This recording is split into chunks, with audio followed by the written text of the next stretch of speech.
Khulna Tigers বনাম দুর্বার রাজশাহীর ম্যাচ শেষে বিপিএলের সর্বশেষ পয়েন্ট টেবিলের অবস্থান দেখুন এবং সর্বোচ্চ রান ও সর্বোচ্চ উইকেট শিকারীকে দেখুন।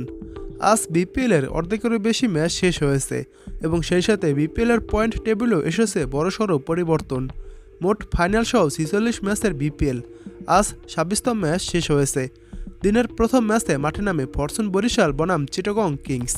চিটাগংয়ের ১২২ রানের দেয়া টার্গেট সহজেই পার করে ফেলে বরিশাল। ৬ উইকেটে তারা জয় পায় এবং রাতের ম্যাচে মাঠে নামে খুলনা টাইগার্স ও দুর্বার রাজশাহী। খুলনা টাইগার্সের ২১০ রানের বিশাল টার্গেট পার করতে পারেনি দুর্বার রাজশাহী। রাজশাহী ম্যাচটি হেরে যায়। এবার প্রথমে দেখুন বিপিএলের সর্বোচ্চ উইকেট শিকারীর তালিকাটি, তারপর দেখাবো সর্বোচ্চ রান সংগ্রাহক এবং বিপিএলের সর্বশেষ পয়েন্ট টেবিলের অবস্থান। উইকেট শিকারীর তালিকায় ১ নম্বরে রয়েছে তাসকিন আহমেদ। তাসকিন আহমেদ ৮টি ম্যাচ খেলেছে এবং ১৮টি উইকেট শিকার করেছেন। ২ নম্বরে রয়েছে আকিব জাবেদ। আকিব জাবেদ ৬টি ম্যাচ খেলেছেন এবং ১২টি উইকেট পেয়েছেন। ৩ নম্বরে রয়েছে আবু হায়দার রনি। তিনি ৭টি ম্যাচ খেলেছেন এবং বিপিএলে ১২টি উইকেট পেয়েছেন। ৪ নম্বরে রয়েছে খুজদিল শাহ। তিনি ৭টি ম্যাচে বল করেছেন এবং ১১টি উইকেট পেয়েছেন। ৫ নম্বরে রয়েছে আলিস আল ইসলাম। আলিস আল ইসলাম ৭ ম্যাচে ১১ উইকেট পেয়েছেন। এবার দেখুন বিপিএলের সর্বোচ্চ রান সংগ্রাহকের তালিকাটি। ১ নম্বরে রয়েছে তানজিদ হাসান তামিম। তিনি ৮ ম্যাচে ৩০৮ রান করেছেন, হাইয়েস্ট ১০৮। ২ নম্বরে রয়েছে জাকির হাসান। তিনি ৭ ম্যাচে ২৯০ রান করেছেন, হাইয়েস্ট ৭৫। ৩ নম্বরে রয়েছে ওসমান খান। তিনি ৭ ম্যাচে ২৭৮ রান করেছেন, হাইয়েস্ট ১২৩। ৪ নম্বরে রয়েছে খুজদিল শাহ। তিনি ৬ ম্যাচে ব্যাটিং করে ২৭৪ রান করেছেন, হাইয়েস্ট ৭৩।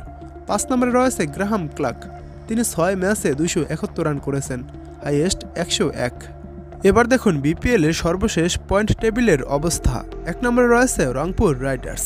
রংপুর বিপিএলে ৮টি ম্যাচ খেলেছে এবং তারা ১৬ পয়েন্ট পেয়েছে। রংপুরের প্লাস পয়েন্ট রয়েছে +1.544।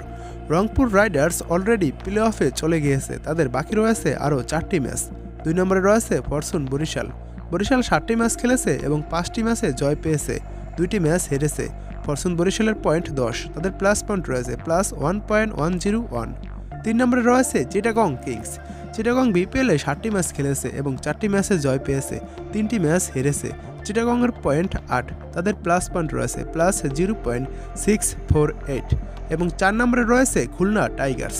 খুলনা টাইগার্স বিপিএলে ৭টি ম্যাচ খেলেছে এবং 3টি ম্যাচে জয় পেয়েছে, 4টি ম্যাচ হেরেছে। খুলনা টাইগার্সের পয়েন্ট ৬, তাদের প্লাস পয়েন্ট রয়েছে +0.235। ৫ নম্বরে রয়েছে দুর্বার রাজশাহী। তারা বিপিএলে ৮টি ম্যাচ খেলেছে এবং 3টি ম্যাচে জয় পেয়েছে, 5টি ম্যাচ হেরেছে। দুর্বার রাজশাহীর পয়েন্ট ৬, তাদের মাইনাস পয়েন্ট রয়েছে -0.980। ৬ নম্বরে রয়েছে সিলেট স্ট্রাইকার্স। তারা বিপিএলে ৭টি ম্যাচ খেলেছে এবং 2টি ম্যাচে জয় পেয়েছে, 5টি ম্যাচ হেরেছে। সিলেটের পয়েন্ট ৪, তাদের মাইনাস পয়েন্ট রয়েছে -1.537। ৭ নম্বরে রয়েছে ঢাকা ক্যাপিটালস। ঢাকা বিপিএলে ৮টি ম্যাচ খেলেছে এবং 1টি ম্যাচে জয় পেয়েছে, 7টি ম্যাচ হেরেছে। ঢাকা ক্যাপিটালসের পয়েন্ট ২, তাদের মাইনাস পয়েন্ট রয়েছে -0.344। ঢাকা ক্যাপিটালস বাদ পড়েছে এবং রংপুর রাইডার্স প্লে অফে গিয়েছে।